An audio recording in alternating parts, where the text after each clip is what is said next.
এটা জলের জন্য বন্ধ আছে এখন, বর্ষাকালের জন্য। এমনি শীতকালে তো এমনি চালু থাকে, জল যখন থাকে না তখন যাতায়াত চলে।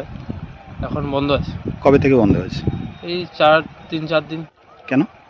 বৃষ্টির জন্য। জল কি সেতুর উপর দিয়ে যাচ্ছে? হ্যাঁ, উপর দিকে যাচ্ছে। কতটা উচ্চতায় যাচ্ছে?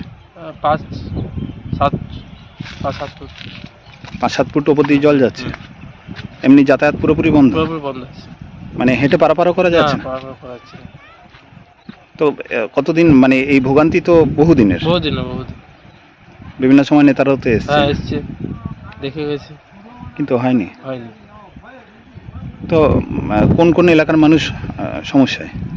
এই বাসি, জামবনি, এদিকে জগদল্লা সাইডে লোক, প্রচুর লোক পেরোয় মানুষ।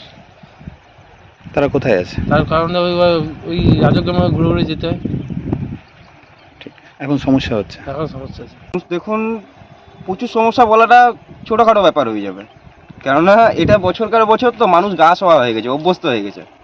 প্রত্যেক বছর এরকমই হয়, আবার জল থাকে কি এখন তো আপনি ধরে নিন এটা জানুয়ারি কাছাকাছি পর্যন্ত জল থাকবে, জানুয়ারি ফেব্রুয়ারি পর্যন্ত।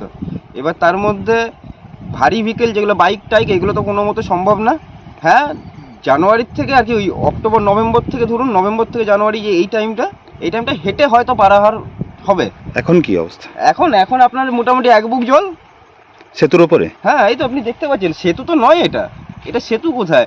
এটা খালি একটা ট্র্যাক তৈরি করা আছে বালির উপর থেকে।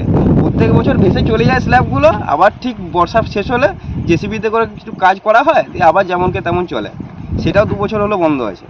এর ফলে কোন কোন এলাকার মানুষ ক্ষতিগ্রস্ত হয়? এই সাইডে সম্পূর্ণটা দেখুন, এটা একটা এমন পজিশনের রোড, যদি আপনার টাউনের মাঝখানে যদি যেতে হয় তাহলে সবচেয়ে শর্ট রোড এইটা। যদি ওই সাইড থেকে মানে পুয়াবাগান, ধলডাং এইসব যে এই সার্কেলটা, এটা সবচেয়ে শর্ট ইজি টু ওয়ে মাঝখানে ঢোকার এটাই। এবার এটা সম্পূর্ণ বন্ধ থাকে, বছরে 8 মাস তুই আপনি ধরে নিন বন্ধ থাকবে, 4 মাস থাকবে চালু। লোকজন তো দেখতে আসে, নেতা মন্ত্রীরা? হ্যাঁ, আসে দেখে যায়, ব্যাস। আশ্বাসই হবে, দেয়। আশ্বাস হবে। এটা তো আমাদের পুরনো অভ্যস্ত হয়ে যাওয়া দরকার সবাইকারই।